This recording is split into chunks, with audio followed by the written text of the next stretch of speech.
3.1밤 예배 오늘 우리에게 주신 하나님의 말씀은 사사기 16장 18절에서 31절까지의 말씀입니다.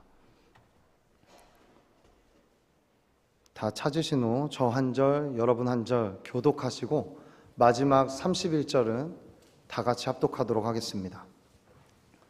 드릴라가 삼손이 진심을 다 알려주므로 사람을 보내어 블레셋 사람들의 방백들을 불러 이르되 삼손이 내게 진심을 알려주었으니 이제 한 번만 올라오라 하니 블레셋 방백들의 손에 은을 가지고 그 여인에게로 올라오니라.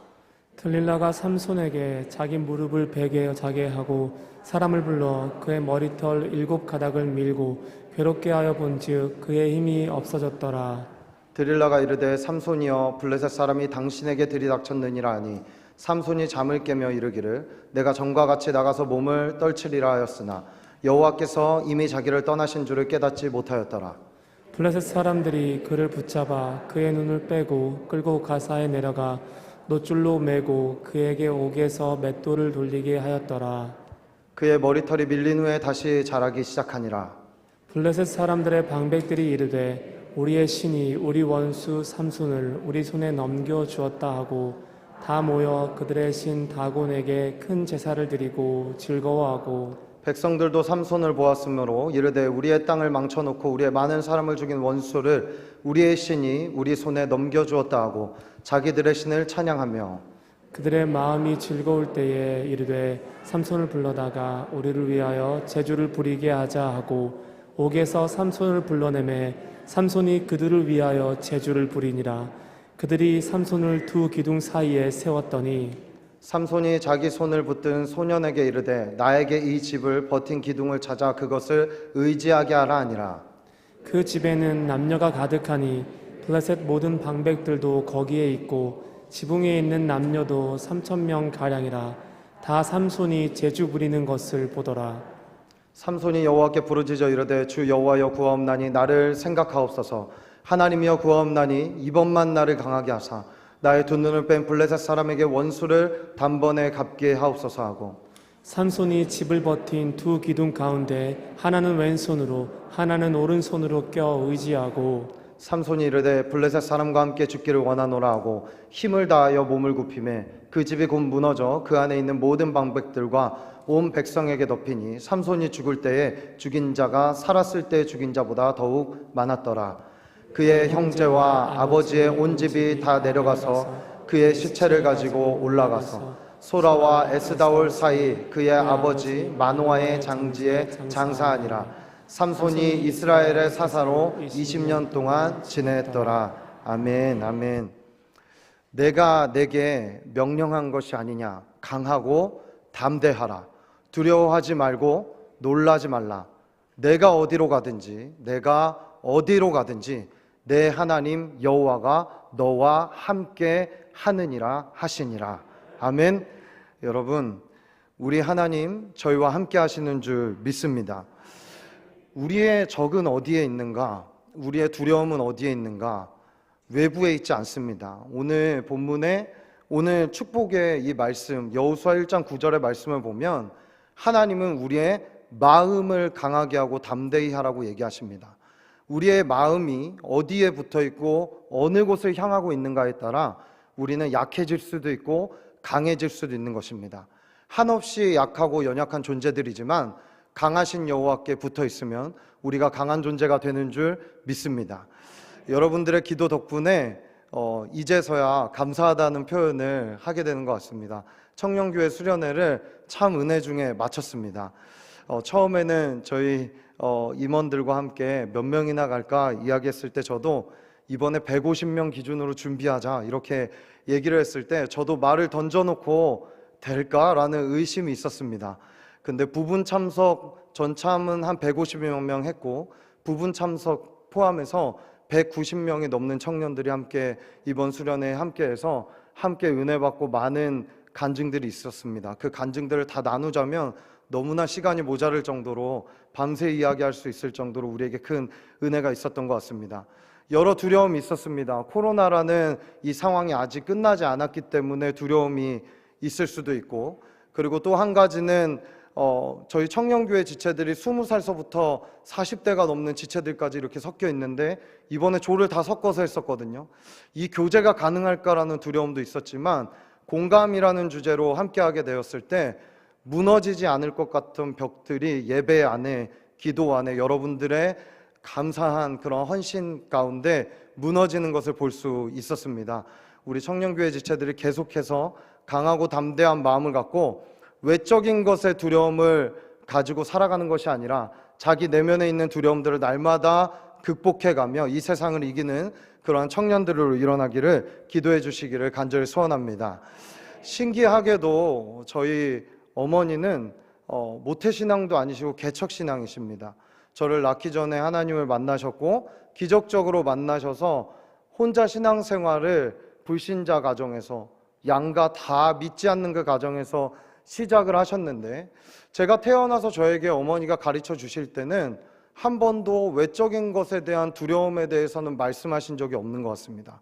다만 저에게 당부하셨던 이야기들이 4가지가 있었습니다. 첫 번째는 요한아, 돈을 조심해야 된다. 돈을 정말 조심해야 된다. 두 번째는 여자를 조심해야 된다. 세 번째는 명예욕을 조심해야 된다. 네 번째는 가장 중요했는데, 목에 칼이 들어오고 네 머리에 권총을 들이댄다고 해도 예수라 바꿔서는 안 된다. 이 얘기를 저에게 늘 해주셨습니다. 어떻게 그때는 그냥 모르고 그걸 꼭 제가 읊고 가야 했기 때문에 초등학교 8살에 첫 번째 등교하는 날 어머니께서 저를 학교에 보내시면서 문 밖에서 이제 아버지 차를 타고 등교를 하기 전에 저에게 물으셨습니다. 3가지 뭐 조심하라고 했지? 그러면은 초등학교 1학년인 저는 등교하는 그 첫째 날 돈, 여자, 명예요.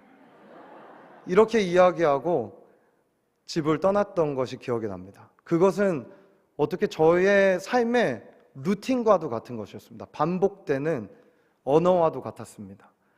그래서 지금 와서 생각해 보면 어떻게 어머니는 가서 학교에 힘센 애들을 조심해라, 아니면 예수 믿는다고 복음 전했을 때 너를 핍박하는 애들을 조심해라가 아닌, 어떻게 보면 돈, 그리고 욕구잖아요. 정욕, 그리고 명예욕이라고 하는 내 안에 알게 모르게 있는 죄성을 조심하라고 하셨었는지 지금 와서 생각해 보면 얼마나 놀라운 지혜가 아닌가, 이런 생각들을 많이 하게 됩니다.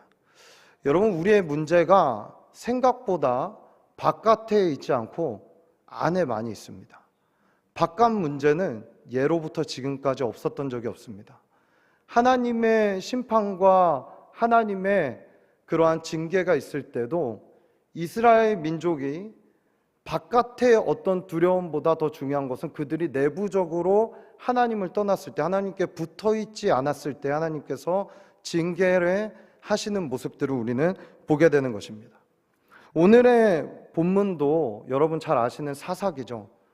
이 사사기의 처음부터 마지막까지 여러분 아시다시피 너무나 많은 시간 순환되고 쳇바퀴처럼 돌아가는 사사기의 역사를 우리는 보게 됩니다.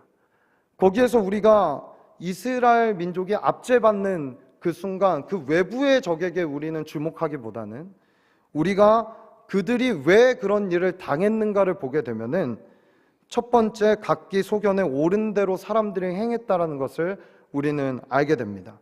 이것이 바로 사사기에 제가 봤을 때는 3가지 큰 특징 중에 하나라고 생각합니다. 첫 번째, 각기 소견에 옳은 대로 사람이 행했다는 것이죠. 사사기 17장 6절에 보면 그때에는 이스라엘의 왕이 없었으므로 사람마다 자기 소견에 옳은 대로 행하였더라. 이것이 사사기 마지막 부분에 다시 한번 등장하며 반복됩니다. 21장 25절에도 그때 이스라엘의 왕이 없으므로 사람이 각기 자기의 소견에 옳은 대로 행하였더라 라고 얘기를 합니다. 자기의 소견에 옳은 대로, 자기의 내적인 욕구대로, 자기가 원하는 대로 행했다는 것을 얘기합니다. 돈이 좋으면 돈을 따라가고, 이성이 좋으면 이성을 따라가고, 하나님이 원하시는 것이 아닌 하나님께 붙어있는 것을 선택하는 것이 아닌, 오늘 여호수아 1장 9절의 축복의 말씀에서의 핵심은 뭘까요? 바로 내게 붙어있으라 아닌가요? 내게 붙어있으면 너는 강할 것이다, 두려움이 없을 것이다, 어려움이 없을 것이다. 더 이상 너가 어떠한 상황을 직면하게 될지라도 내가 너를 지킬 것이고 내가 너의 인생을 책임질 것이다라는 이야기 아닙니까? 근데 이스라엘 백성들은 그것을 선택하지 않고 여호와 앞에 범죄하며 소견에 오른 대로 살기를 결정하게 됩니다.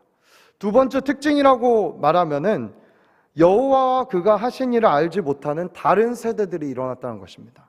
그것이 사사기 2장 10절에 등장하고 있죠. 그 세대의 사람도 다 그 조상들에게로 돌아갔고 그 후에 일어난 다른 세대는, 이게 중요합니다, 여호와를 알지 못하며 여호와께서 이스라엘을 위하여 행하신 일도 알지 못하였더라. 왕이 없어 자기의 소견대로 자녀를 교육하고 그 가정의 가훈이 그 질서가 하나님의 율법과 말씀에 고정되어 있는 것이 아니라 소견에 오른 대로 행하는 부모가 소견에 오른 대로 가정의 가치관을 세우고 그 가정의 가치관을 그대로 다른 세대들을 만드는 데에 생산공장이 되어버린 가정을 보게 되는 것입니다. 여러분, 하나님과 율법에 대한 가르침도 그렇겠지만 특별히 한 가지 더, 세 번째 특징을 볼 수 있는데, 이 모든 것이 여기서의 저는 발단이라고도 보게 됩니다. 미가의 제사장 사건을 통해 보듯이 예배 자체가 무너진 시대였다는 것입니다. 세 번째, 예배와 제사장의 사유화라고 저는 이렇게 표현하고 싶습니다. 사사기 17장 5절 다 같이 한번 볼까요? 사사기 17장 5절 다 같이 읽습니다. 시작. 그 사람 미가에게 신당이 있었으므로 그가 에봇과 드라빔을 만들고 한 아들을 세워 그의 제사장으로 삼았더라. 예, 제가 부탁한 사진 자료 하나 띄워주신 감사하겠습니다. 예전에도 제가 설교 때 한번 이야기했던 것 같은데, 여러분 이 당시에 에브라임 땅 보이시죠? 이 미가의 집이 에브라임 산지에 있었는데 에브라임에 속해 있는 것 중에 실로라는 것이 있습니다. 당시 언약궤는 실로에 존재하고 있었습니다. 이 얘기는 무슨 얘기냐면, 미가의 집이 이 에브라임 산지 어딘가라면 그리 멀지 않은 곳에 가서 예배할 수 있는 자리가 있었다는 것입니다. 자, 그런데 월급을 주고 그리고 사유화해서 자기 집에 신당을 만들어 놓고 예배하고 있는 미가의 가정의 모습을 볼 수 있습니다. 세 가지를 말씀드렸죠. 각기 소견에 오른 대로 행하는 것, 그리고 두 번째, 다른 세대들이 나오고 있었다는 것, 세 번째, 예배와 제사장의 사유화라는 것입니다. 이 세 가지 문제는 저는 직접적으로 간접적으로 다 연결되어 있다고 봅니다.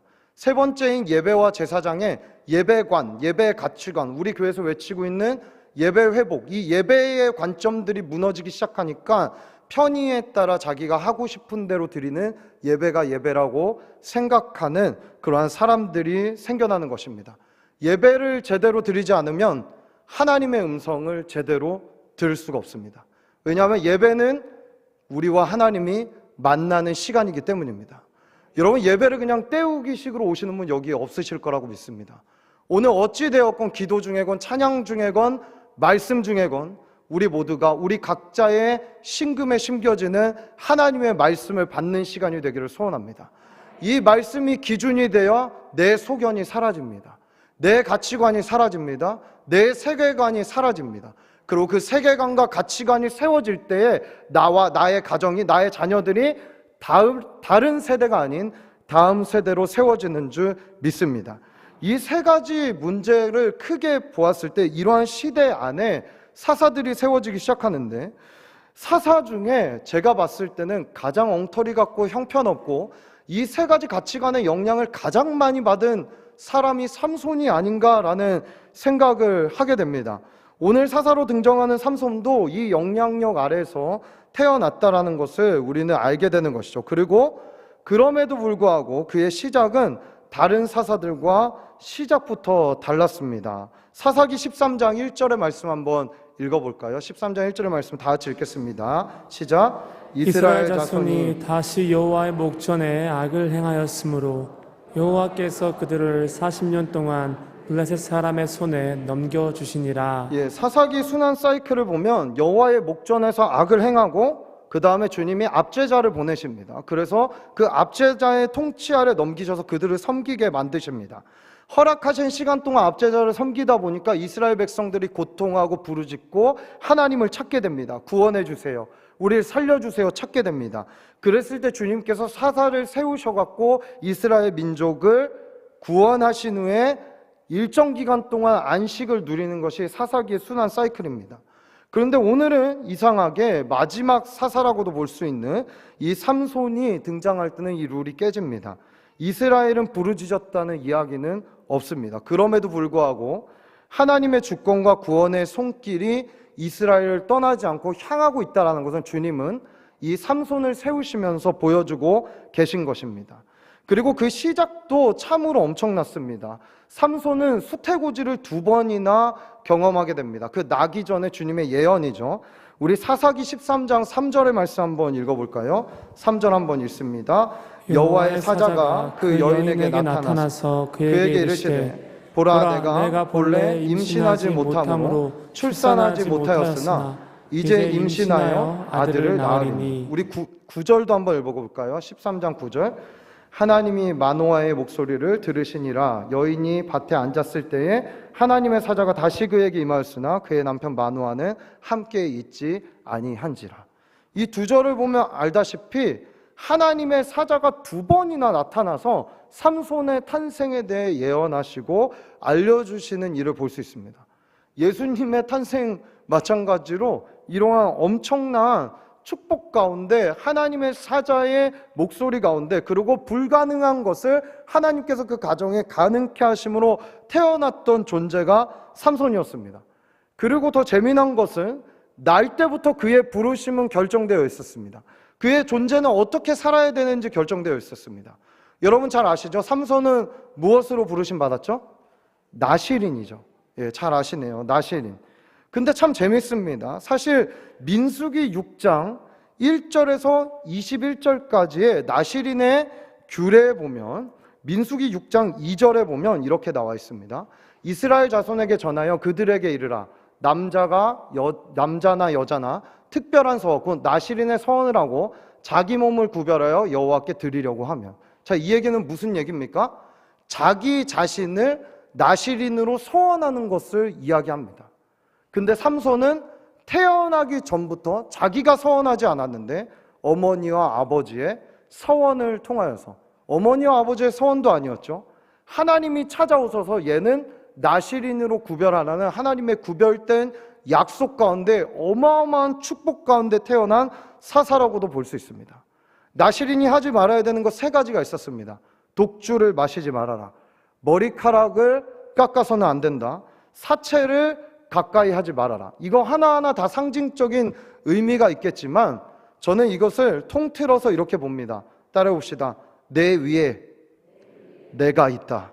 예, 무슨 얘기입니까? 이것을 금기시하고 절제함으로 말미암아 너의 삶 위에 하나님이 있음을 인식하고 살아라. 너가 하고 싶은 대로 사는 것이 아니라 내 말을 지키고 너의 부르심을 향해서 올바른 삶을 살아라 라고 이야기하고 있는 것입니다. 구별한 자들, 하나님께 바쳐진 자들인 것입니다. 삼손의 자원이 아니었습니다. 하나님의 택하심이었습니다. 여러분, 저와 여러분도 이 축복 가운데 있는 줄 믿습니다. 우리 여기에 누구도 나 몇 년도 되면은 예수 믿어야지 하고 믿으신 분 계십니까? 아닙니다. 주님께서 2000년 전 나를 위해 죽은 사건이 나도 모르는 그때 믿어져서 예수께 나오게 됐고, 그것을 우리는 주님이 우리를 택하셨다라고 이야기하고 있는 것입니다. 자, 그렇다면 나도 모르는 그때 택함받은 우리에게도 주님은 여전히 이제 내 위에 내가 있다라는 이 메시지 안에 너희의 삶을 구별된 나실인처럼 살아라라고 우리에게 본 어게인, 새로 태어난 그날부터 주님께서 우리를 위해 십자가에서 서원하신 그 서원의 기도대로 우리가 살아가고 있는 줄 믿습니다. 여러분, 저와 여러분이 영적인 나실임을 믿으시기를 축복합니다. 알든지 모르든지 하나님은 우리의 삶을 구별하셨고 구별된 삶으로 우리를 초청하고 계십니다. 자, 이러한 축복 가운데, 어마어마한 축복 가운데 태어난 자가 누구였다고요? 삼손이었어요.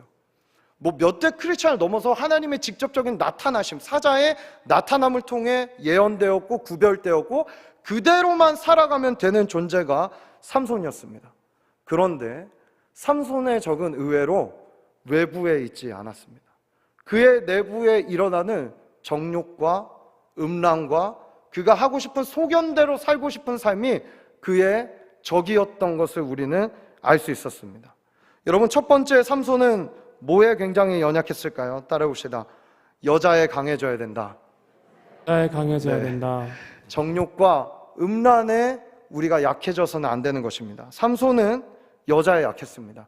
우리 한번 사사기 14장 1절에서 2절의 말씀 한번 볼까요? 읽어보겠습니다. 시작. 삼손이 딥나에 내려가서 거기서 블레셋 사람의 딸들 중에서 한 여자를 보고 올라와서 자기 부모에게 말하여 이르되 내가 딥나에서 블레셋 사람의 딸들 중에서 한 여자를 보았사오니 이제 그를 맞이하여 내 아내로 삼게 하소서 하며. 삼손이 바라본 것은 블레셋 여인이었습니다. 아리따운 여인이었습니다. 보는 거에 눈이 뺏기고 마음이 뺏겨서 그 여인과 결혼하고 싶어하는 삼손의 모습을 볼 수 있습니다.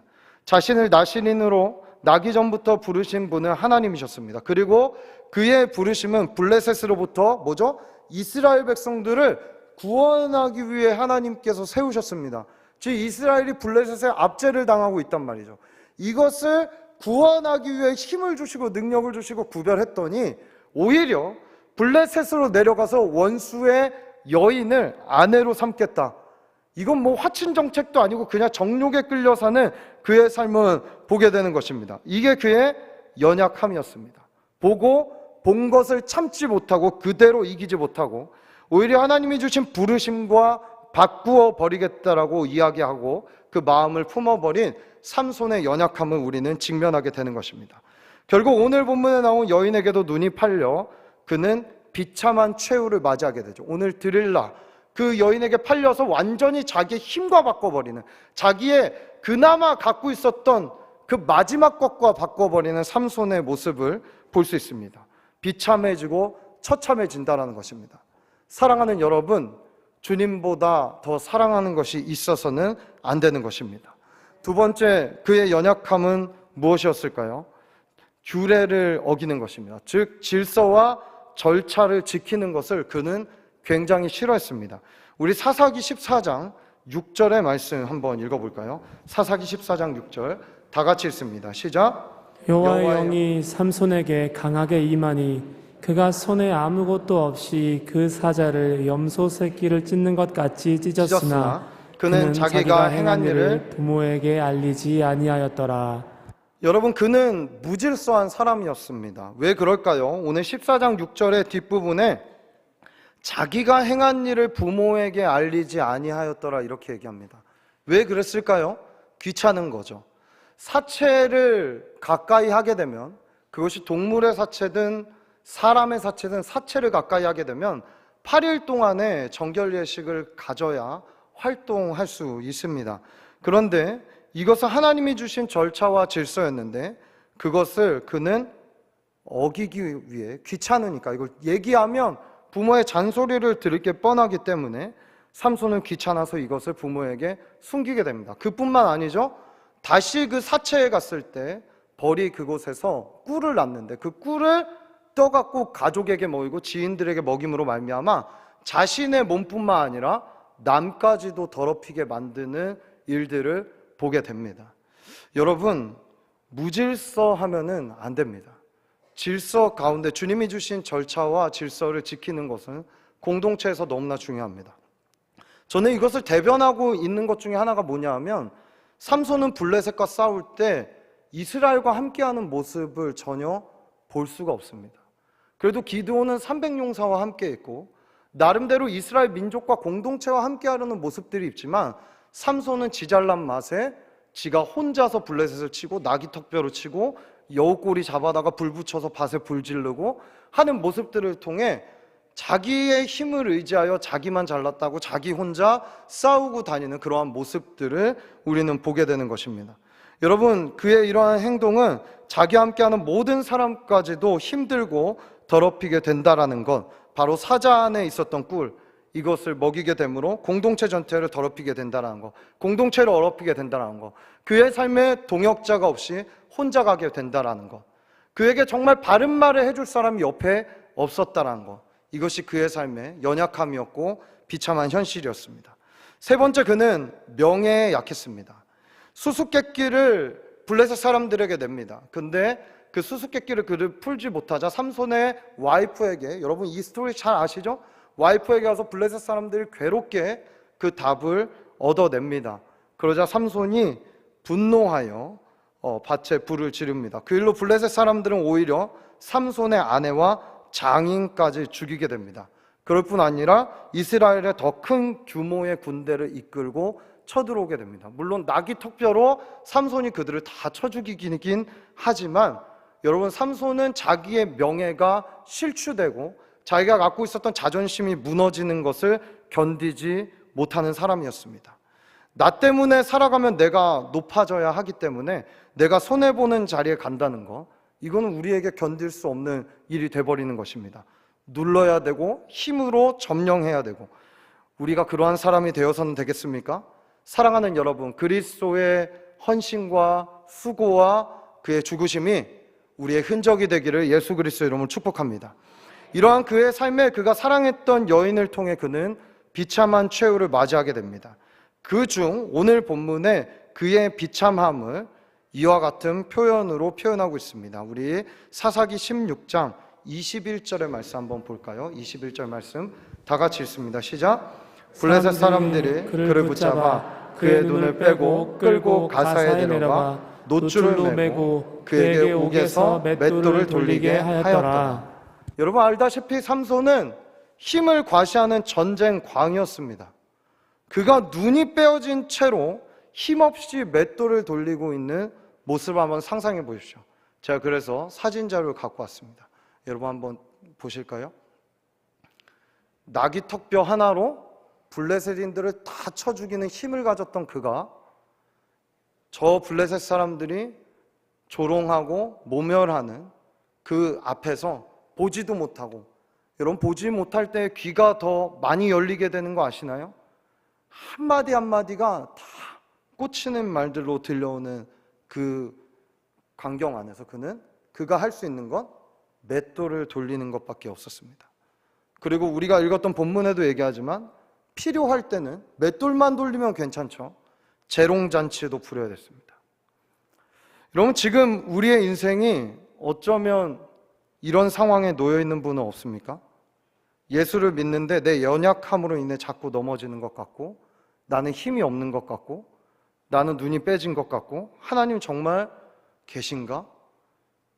나는 정말 이런 연약한 나도 쓰임받을 수 있을까? 삼손이 그런 생각 안 했겠습니까?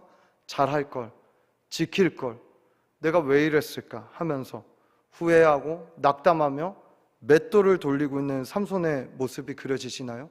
그의 생각, 한번 그가 돼서 한번 생각을 해보시죠. 내가 그 상황이라면 나는 어떻게 살아가고 어떤 생각을 하고 어떤 말을 하고 저 맷돌을 돌리고 있을까? 자꾸 넘어지는 나에게 과연 응답하실까? 내 인생은 여기서 맷돌 돌리다 끝나는 것인가? 하는 마음들이 그의 뇌리와 마음에 스쳐갔을 것입니다. 좀 더 크게 보면 우리의 삶뿐만 아니라 저는 지금 한국 교회가 감히 이 연약하고 어린 종이지만 이런 모습이 아닌가라는 생각을 하게 됩니다. 부흥을 주셨었습니다. 돈도 주셨고요, 힘도 주셨고 인력도 주셨습니다. 구별된 삶을 통해 이 세상에 살아갈 것을 우리에게 끊임없이 깨어있는 주의 종들을 통해 말씀하셨습니다. 지금 여호수아 말씀을 통해서도 오늘 새벽에도 성결하라, 구별하라, 그래야 우리 안에 하나님이 일할 수 있다라는 메시지 우리는 계속해서 듣고 있습니다. 여러분, 그런데 우리의 부족함과 세상과 전혀 다르지 않는 이러한 모습들이 우리의 모든 힘을 잃게 만들고 우리를 비참한 자리에 가져다 놓지는 않았습니까? 우리의 눈이 마치 뽑힌 것 같지 않나요? 미래가 보이지 않고 앞이 보이지 않는 이 망망한 대해를 건너는 것 같이 언제까지 우리는 추락하는가? 언제까지 우리는 이 세상의 조롱을 받으며 살아가야 되는가? 마치 우리와 나의 삶을 대변하는 것 같습니다. 자, 그렇다면 여기서 저와 여러분의 이야기를 끝내시겠습니까? 연잔맷돌 돌리다가 나는 끝내겠다 하시는 그러한 인생은 적어도 시냇가 푸른 나무 교회는 없어야 합니다. 아멘. 예, 왜죠? 주님은 반전의 드라마를 오늘도 써 가십니다. 우리의 스토리가 삼손의 스토리가 여기서 끝난다면 너무나 비참하겠죠. 할 수 있는 것이, 볼 수 있는 것이 제한적이었지만 오히려 그 제한이 삼손으로 하여금 하나님만 신뢰하고 의지하게 만들었었습니다.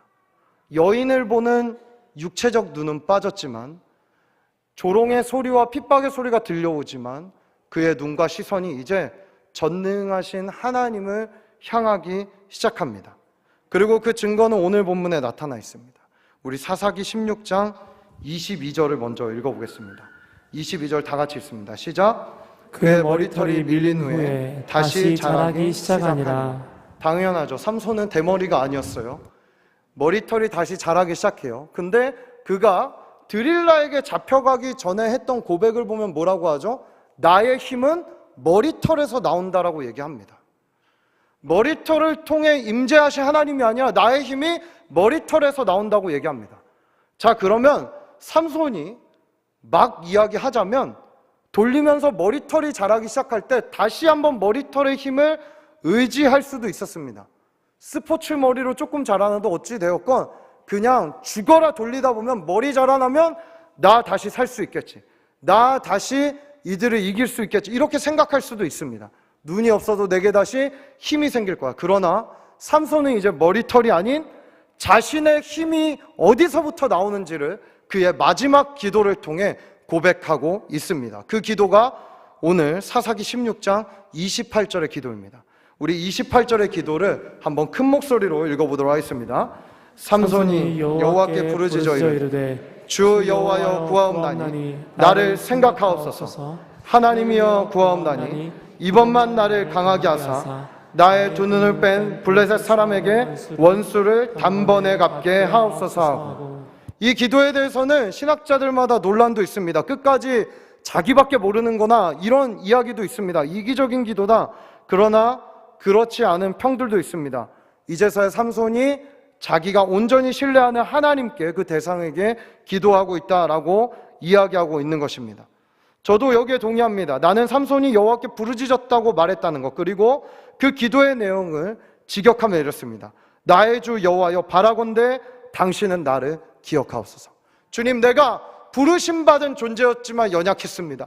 내가 부르심받은 존재였지만 나의 연약함에 끊임없이 넘어지는 존재였습니다. 내 삶이 비참합니다. 그러나 주님, 나를 부르셨다면 나의 삶을 다시 한번 기억하여 주십시오. 나의 처음을 기억하여 주십시오. 이 백성을 기억하여 주십시오. 이것이 이 기도에 다 들어가 있는 거 아니겠습니까? 그리고 그 뒤에는 그리고 나로 나의 두 눈을 뺀 블레셋 사람에게 복수하게 하옵소서, 이렇게 번역할 수 있습니다. 나의 주님, 나의 주권자 하나님이라고 고백하고 있는 것입니다. 비참하고 처참한 처해로 앞두고 있는 자신을 마지막 힘을 다해 삼손은 자기의 젖먹던 힘이라고 얘기할까요? 그것까지 다 짜내서 초라하기 짝이었지만 주님의 그 강하심을 의지하여 기도하고 있습니다. 여러분, 우리도 포기해서 안 됩니다. 나의 삶이 부끄러울 수 있죠. 연약함에 넘어졌을 수 있죠. 연단 맷돌을 돌리는 것 같이 뭘 하고 있는지도 모르는 것 같은 내 삶을 초라하게 바라볼 수도 있겠죠. 그러나 우리 하나님은 전능하시고 능력이 많으십니다. 예전에는 긴 머리만 있으면 된다라고 생각했던, 돈만 있으면 된다라고 생각했던, 좋은 스펙만 있으면 된다라고 생각했던 우리였다면 이제는 그 착각을 없애버리고 하나님이면 됩니다. 하나님은 하실 수 있습니다. 하나님을 신뢰합니다라는 고백으로 바뀌게 되기를 간절히 소원합니다.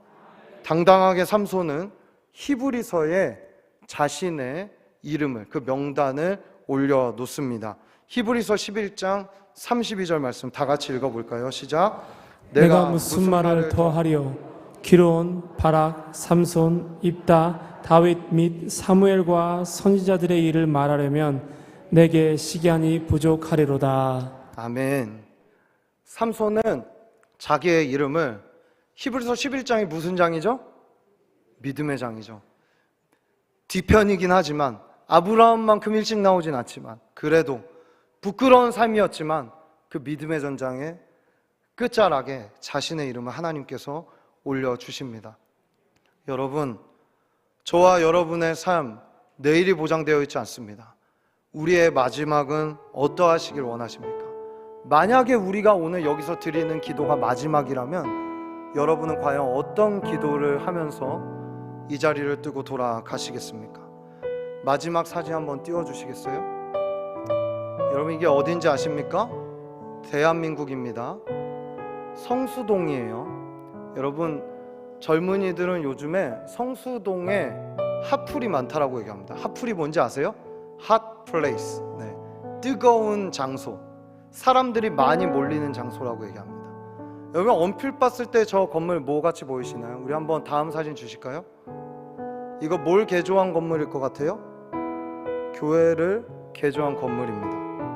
5호라는 복합 문화 공간인데요, 돌아오는 9월 17일 금요일 밤에 국내외 유명한 DJ를 불러 클럽으로 사용할 계획을 갖고 있습니다. 오후 10시부터 클럽은 문을 연다고 합니다. 특히 오늘 17일에는 저도 잘 모르지만 이 사람은 프랑크푸르트의, 우리나라 사람도 아니에요, 클럽의 갓, 클럽의 신이라고 불리는 올리버 하펜바우어가 한국에 내한을 해서 이곳에서 디제잉을 합니다. 이들이 난리를 쳐도 하나님의 나라는 절대 무너지지 않죠. 그렇죠? 그런데 중요하게 제가 봤던 것은 이게 인스타그램에 올라왔는데 거기에 한 350개의 댓글이 달려 있었습니다. 그 중에 제가 그래도 여기서 공개해도 될 만한 좀 댓글들을 공개하려고 합니다. 뭐 나머지는 진짜 입에도 담기 힘든 댓글들이라 몇 가지만 읽어드리겠습니다. 어떤 지체가, 어떤 사람이 이렇게 썼습니다. 다음 주부터 주일 성수합시다. 그러니까 대답이 술 주잔 쓰는 주님 아니지? 세 번째 댓글에 성수는 성수동의 성수, 주일 성수. 엄마한테 철야기도 하러 교회 간다고 하고 클럽 가기 쌉 가능. 크리스천 거라 우리 가야 할 곳이 생겼다. 교회 클럽 재밌겠다. 뭔가 죄 짓는 듯한 짜릿함을 느낄 수 있을 것 같네요. 승주야 교회 갈래?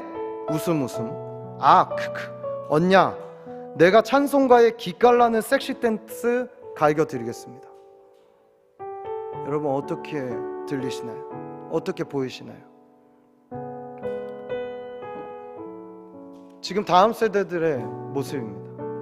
저는 이 댓글 단 친구들 중에 교회를 가본 친구들이 많은 것 같아요. 느낌에 이런 용어들을 쓴다. 철야기도, 뭐 할렐루야부터 시작해서 드디어 클럽의 성지가 생겼다.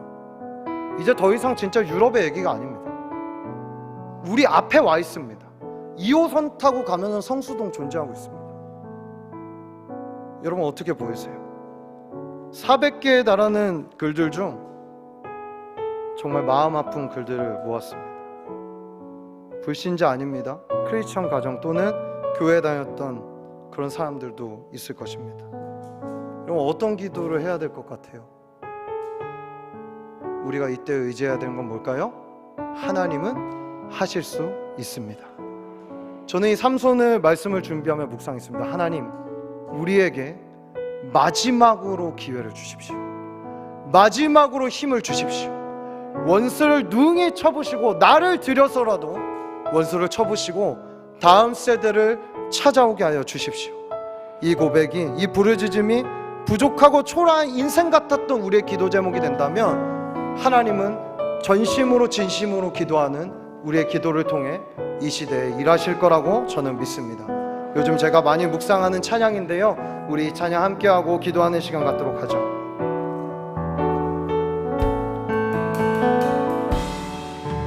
날이 저물어 갈 때, 빈들에서 걸을 때, 그때가 하나님의 때.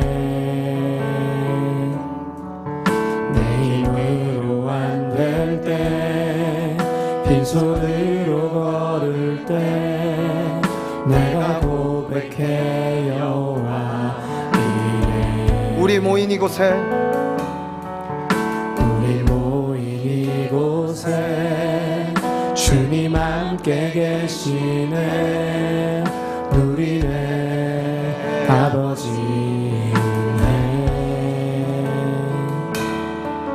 적은 떡 떡과 물고기 내 모든 걸 드릴 때 모두 고백해 여호와 주가 일하시네 주가 일하시네 주가 일하시네 주께 아끼지 않는 자에게 주가 일하시네 주가 일하시네 신뢰하며 걷는 자에게 신뢰하며 걷는 자에게 우리 주님을 신뢰한다는 마음으로 찬양합시다.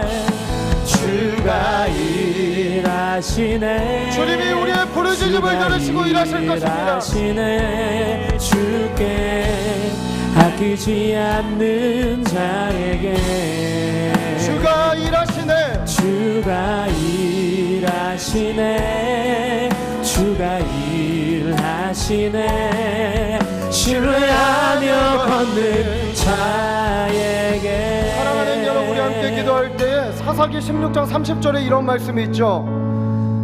그 안에 있는 모든 방백들과 온 백성에게 덮이니 삼손이 죽을 때에 죽인 자가 살았을 때에 죽인 자보다 더욱 많았더라. 여러분, 한국교회는 이제 우리의 신앙은 우리의 능력을 의지하고 우리의 힘을 의지해서 어느 정도 세워갈 수 있는 수준을 이제 넘어섰습니다. 세상적 논리를 어느 정도 부응하고 프로그램 돌리고 영혼들이 살아나는 그것은 이제 없습니다. 여러분, 철저히 주님이 하셔야 됩니다. 주님의 그 손이 나타나기를 간절히 소원합니다. 내가 하면 내 싸움만큼 내 능력만큼 일이 일어나지만 우리 주님이 개입하시면 놀라운 일이, 기적이 일어나는 것입니다. 우리 두 손을 들고 기도할 때 나의 가정, 우리 교회, 나의 다음 세대, 우리의 구역, 나의 마을, 나의 목장, 주님이 시대 가운데, 한국 가운데 주님 차원의 일, 주님 차원의 기적이 일어나게 하여 주옵소서. 주님 간구합니다. 우리에게 마지막 힘을 허락하여 주옵소서. 우리 주여 삼창하고 기도하며 나아갑니다. 주여, 주여, 주여. 주가 일하시네 초라하고 부족한 삶, 넘어지고 형편한 데 살면서 신뢰하며 걷는 사랑하는 그리 있는 모습 그대로 넘어졌던 나의 모습, 초라했던 나의 모습 올려드립니다. 주님 맷돌을 돌리며 올려드립니다. 주님 원하건대 마지막 힘을 주십시오. 마지막 달려갈 주자들이 일으켜 마지막을 준비하게 하여 주옵소서. 내 인생의 마지막 모든 다해 주님 신뢰하겠다고 고백하며 의지하게 하시고 붙들게 하여 주옵소서. 사사기 수라를 끊어지게 하시며 우리의 삶의 새알이 갈 때까지 주님의 나라가 임하기까지 하나님을 끝까지 신뢰하며 하나님 맡기는 사역적 삶에 완수하는 우리의 삶이 되게 하여 주옵소서. 믿음으로 살아가게 하여 주옵소서. 믿음으로 살아가게 하여 주옵소서. 하나님의 역사를 일어나게 하여 주옵소서. 순정권을 원하시는 부흥이 일어나게 하여 주옵소서. 원수에게 그가 무너지게 하여 주옵소서. 하나님의 뜻과 나라가 세워지게 하여 주옵소서.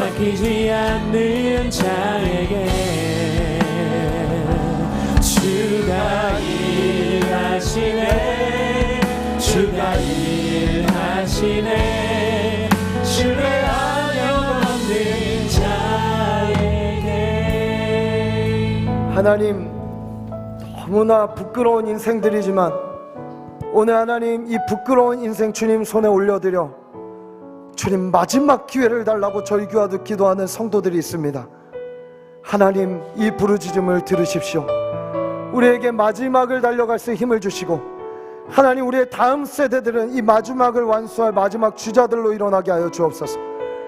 하나님, 한국교회 빛이 없고 소망이 없고 어렵다고 추락한다고 얘기하지만 하나님 신뢰하는 기도하는 자들이 있게, 그리고 하나님이 계시기에 빛이 있는 줄 믿습니다. 주님, 우리를 사용하여 주옵소서. 그렇게 우리를 이끄시고 우리를 인도하시고 담대하게 하실 주님을 찬양하며 이 모든 말씀 살아계신 우리 구주 예수 그리스도의 이름으로 기도합니다. 아멘.